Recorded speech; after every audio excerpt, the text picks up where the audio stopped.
What if I told you that there's a way for each and every one of us to find meaning and purpose in just 4 easy steps? That we don't have to walk around feeling like our lives are pointless and inconsequential, that nothing that we do matters. What if I could help you find a way to make your life matter in a way that doesn't involve me at all?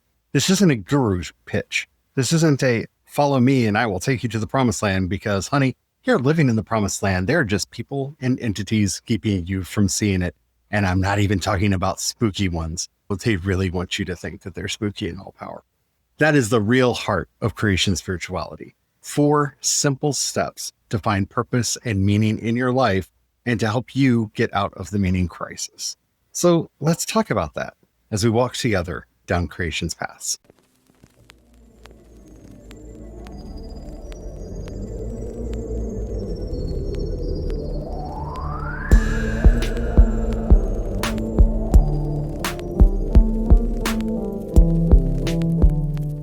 Hello, everyone. My name is Charlie. I'm a Christopagan Druid and Priest of Bridget. Hello, everyone. My name is Brian. I'm a Christopagan Druid and sous chef to the Dagda. Today, we're going to be starting our deep dive into creation spirituality, which is actually kind of a primer into creation spirituality because this is something that we could talk about in depth forever. But it's based on my book, CreationsPaths, which you can find over on wisdomscry.com for free right now. I can't wait to get into everything that we're going to be talking about. Today, we're going to do kind of a brief overview of everything that we're going to be talking about. And then in the successive weeks, we're going to be digging in deeper. But before we get into all that, if you haven't already, don't forget to like, subscribe, follow, whatever the terminology happens to be for whatever app you're listening to us on. We do a lot of work to make sure that we're bringing you the best tools and information that we can to help you find meaning, purpose, and motivation in your life, and to make that spiritual connection that so many of us are seeking, including both Brian and me. You don't want to miss a thing. We have a lot of amazing stuff coming up. All right, let's just get into it now, shall we? We've talked a lot about creation spirituality on this podcast. You can go back and look at our previous episodes if you really want to do more. You can also head over to Wisdom's Cry and read all the stuff that's over there, which includes even more than what's in the book. But today, I want to address what John Vervaeke called the meaning crisis. Because to me, this is one of the most profound things that creation spirituality has done for me. It's helped me get through this. The meaning crisis is something that most of us have felt or experienced at some point in our lives. And right now just seems to be pervasive throughout our society and culture. The meaning crisis is that sense of pointlessness, purposelessness, nihilism, that everything is empty and void, and that there's no real reason to be doing anything, that everything is just maybe, I don't know, for the lulz. It's keeping us from having real engagement with any of the media that we're interacting with. And it's also stopping us from having real, true, vital experiences of being alive. I think a lot of us have experienced the meaning crisis at one level or another. And I'm not going to lie, this is something that hits both of us from time to time too. The thing that keeps us up and running is that we have been given or learned to practice this spiritual technology that gets us from that ennui and despair through to meaning and practice and gets us moving again. That's a good summation. I was going to add another thing in. One of the times I experience it or see it in others most prevalent is when someone will get onto the topic of politics and they go, what is the point of even voting for X person because they're all the same? And that is a great example of somebody suffering from the meaning crisis. Oh, you can hear it in a lot of different things. What is the point of watching that movie? What's the point of going to that event? What's the point of trying to fill in the blank?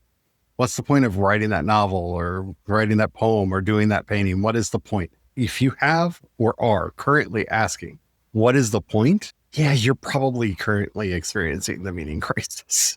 So how can we diagnose this? John Vervaeke gives us a 3-step rubric that we can kind of assess ourselves. Well, let's start there. The first question that we should be asking ourselves is, what do you want more than anything in the world, even if you don't exist? Now think about that question for a minute, because it really gets us to the heart of what we're going for here. This isn't a selfish thing. It's what do you want? If you could plop one thing into this universe, even if you never, ever got to experience it, what would it be? It's a really interesting question because it takes a lot of our selfish will out of the equation and also prevents us from falling into a lot of the capitalistic traps that are out there. Because the answer for a lot of people is, well, I'd make more money. I'd have a job that make more money. Well, if you're not there, do you still want to make more money? You see, that's not really what you're after. It helps you to get past all of those surface level ideas and dig down into what it is you really, truly want. And that could be really pie in the sky. It might be world peace. It might be that a certain disease gets cured. It really seems to be that way for John Green right now with tuberculosis. It may be all manner of things. It might be as simple as I would finish that fanfic I've been working on.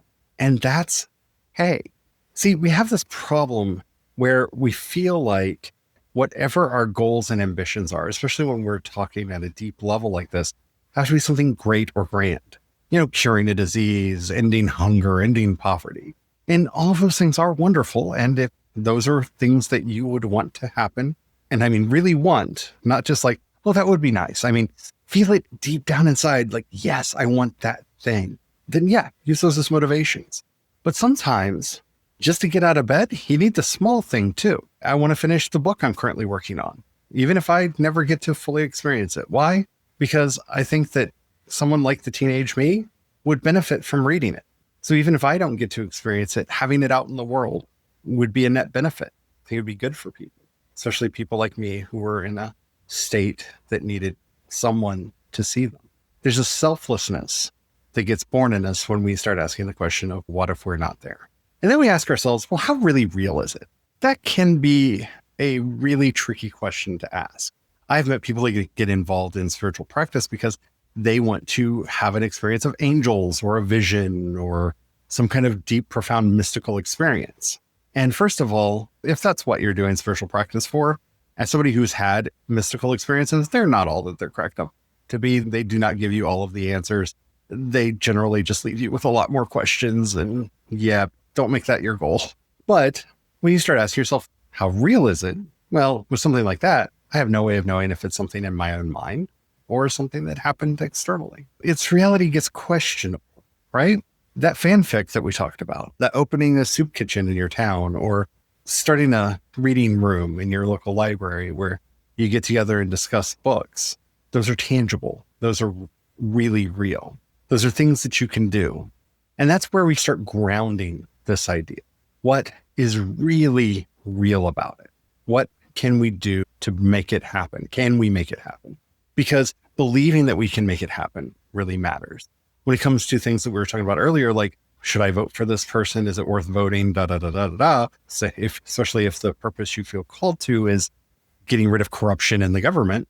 Well, we've done it in the past. We can see how they did the trust busting with Teddy Roosevelt. We can see how they brought down Tammany Hall. We can look at various examples in the past and see the blood, sweat, and tears that went into making these changes.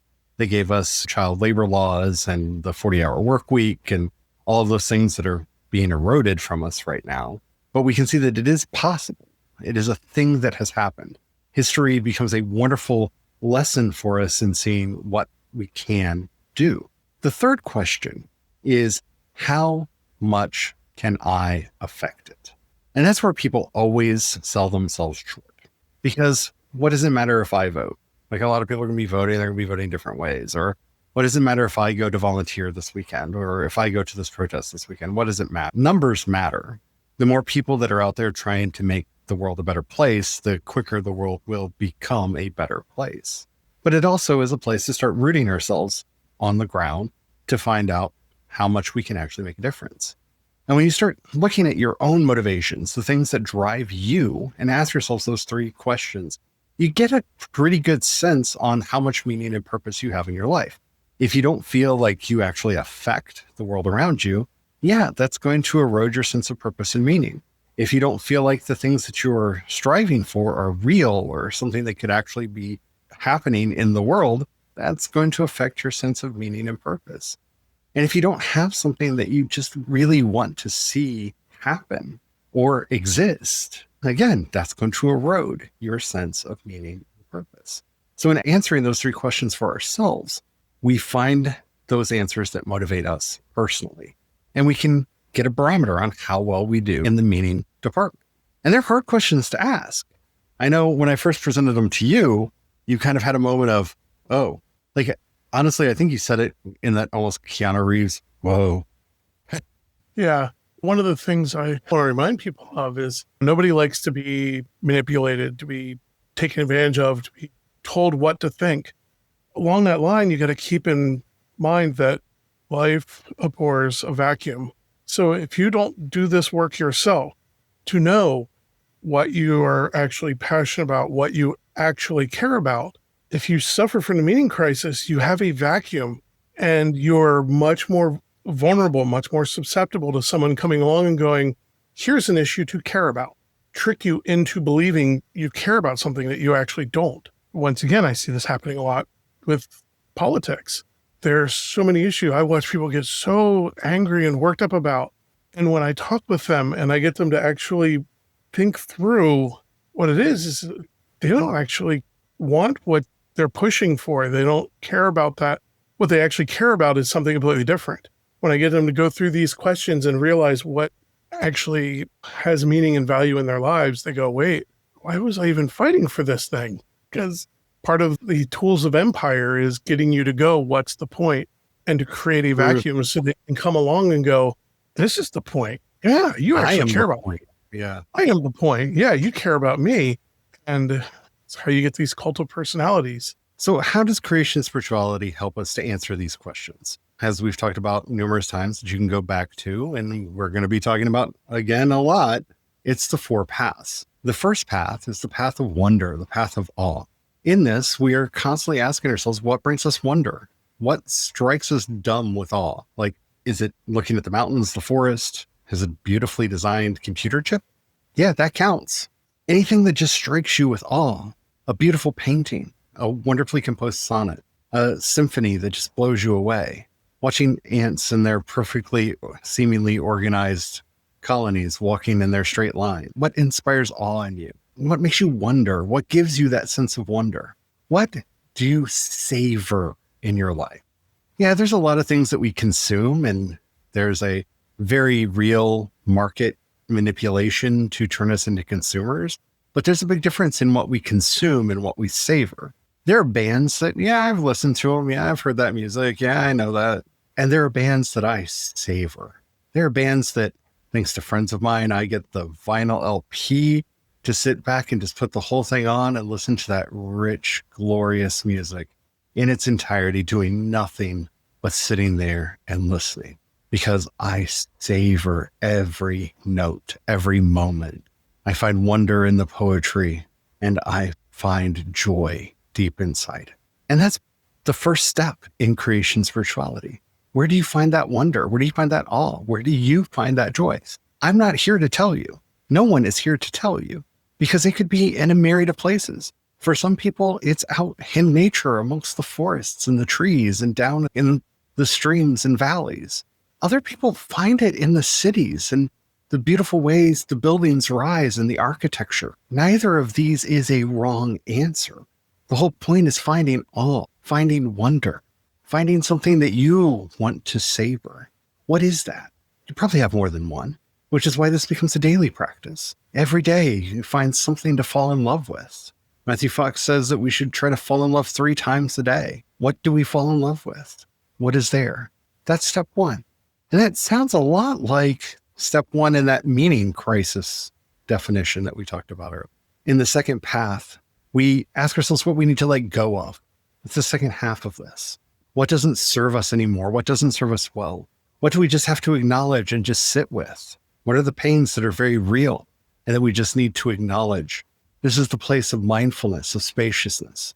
Again, a path that we're encouraged to walk every day, finding out what it is that we just need to let go of or let be. I know for a lot of us, especially these days, letting go is harder than anything else. I talk to friends and they're like, I hate this channel on YouTube. I'm like, well, why don't you just mark it as don't share? Why don't you unsubscribe? Oh, it's hard for me to unsubscribe to something.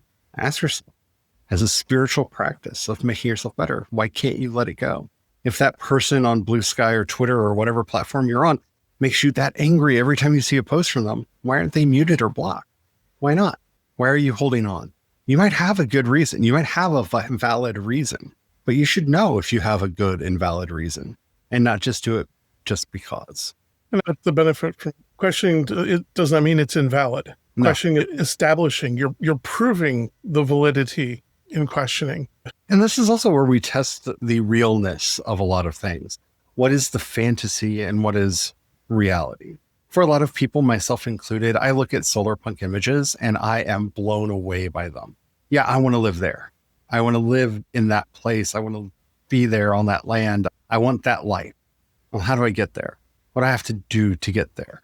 Those are a lot of questions. How much of it is real and how much of it is just fantasy?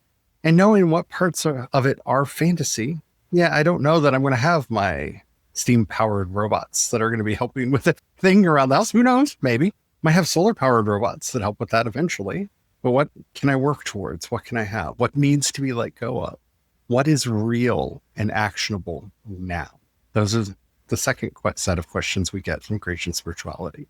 The third set asks us on the creative way, what can we imagine? In the first and the second paths, something is born in us, and that is compassion. We have seen what we love and what we find awe and wonder in. In the second path, we've learned what we find mystery in and what we need to let go of and what we just need to sit with and acknowledge. That teaches us how to live with so much that happens in our lives. And we discover through that how to be compassionate. And a big part of compassion is learning how to trust our imagination. That creativity in us that says, oh, if only I made, if only I did, and knowing how to make and do. I'm not saying that this is an easy part. Often it's the most complicated, complex part of the whole process, but it's not about sitting still. Creation spirituality is an embodied practice. It's not one that tells us to just sit and meditate on things. Okay, so you love this particular fruit or vegetable. Why aren't you growing it? Can you grow it? What would it take to grow it? Oh, you love this particular type of cuisine. Have you learned how to cook it? Can you learn how to cook it? Can you make it for yourself? Can you make it and share it with other people? You love this art form. Can you participate in it some way? You love to talk to people. How can you do that better and more often? Use your imagination. Break free from the constraints that are on us and find ways to make it work. That's the third path of creation spirituality, trusting those images enough to bring them to life. This is something that I have found profound meaning in, and I think it's something that you have too. Yeah, very much.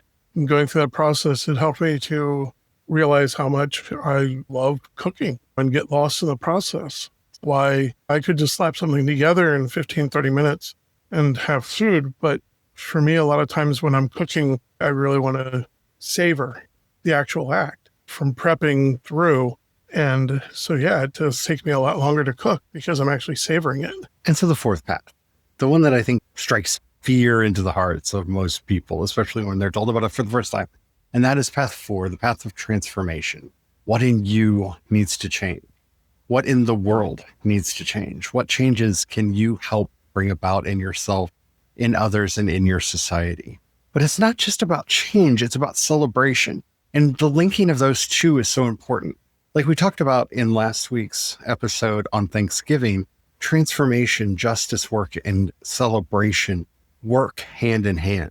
Celebration is that place that we go to that helps to renew us and rejuvenate us so that we have the strength to go out and do the work that needs to be done. Sometimes it's going to be behind your keyboard, writing emails and making social media posts. Sometimes it's going to be going to protests. Sometimes it's going to a concert. Sometimes it's going to a poetry reading and reading your poems. Sometimes it's about sharing food at a communal table. Sometimes it's just being there to have a conversation with somebody who needs to have a conversation. There are a lot of ways to make this happen, but we are invited every day to find ways to go out and make a difference, to make things better, sometimes just for ourselves and sometimes for those around us. And these 4 steps, which we're going to be talking about a lot, I know I made it sound probably simpler than you're thinking it is, but it can be that simple. really are a great way to get out of the meaning crisis. Every time Brian or I find ourselves bogged down, we try to figure out, well, where do we fall out of the dance? Do we forget to savor something? Have we lost our sense of awe and wonder? Did we forget to celebrate? A lot of times we work towards change and we forgot to celebrate. And I know for us, that's one of the spots. And I think for a lot of people, that can be an easy one to forget. Oh yeah, I got to celebrate this victory, even if it's a small one. For those of you who are interested in this, I wrote up an essay specifically on this topic. What is the point of creation spirituality? How it affects the four paths, how the four paths affect us, and how it helps us deal with the meaning crisis that you can find in the show notes right now where you're looking at this possibly. Or if you head over to CreationsPaths.com, you can find it there with this episode attached right to the top of it and really dig in deep. This isn't actually the intro to the book, but it is the intro to the book. In the actual intro to the book, I tell the story of how I got involved with creation spirituality, and I don't want to spoil the story. It was a very personal experience that showed me that this is something that I should be doing and should be practicing. And it got me to the place that I'm at now, where here we are 25 years later, and I'm still practicing. I'm learning more every day. And I'm working with creation spirituality communities to help bring that to more people. So definitely check out the essay over at CreationsPaths.com and the intro that's in the book, which you can find over at wisdomscry.com. We'll put a link to both of those in the show notes with this episode so that you can find that easily. I love creation spirituality because it is a meaning-making machine. It is a purpose-making machine. As somebody who has suffered from depression most of my life, and it just keeps rearing its ugly head from time to time and tries to pull me down, this is the process that has always gotten me through. Because in remembering to do these 4 steps, in remembering to engage in this ever-widening spiral dance, I pick my head up, no matter how bad I'm feeling, and I get something done. May not be everything that I wanted to get done, may not be everything that I needed to get done, but I get something done. That is where real meaning and purpose lie. See, purpose is something you do. It's not something you have. The same is true of meaning. The more that we study this, meaning and purpose arise from doing things, not from having something. It's capitalism that tries to tell us that we need to have things. Life tells us to do things, to be things, and we can do that. So I hope you are interested in joining us on this journey. If you have any questions about anything that I said in this episode or in the post, you can leave them in the comments.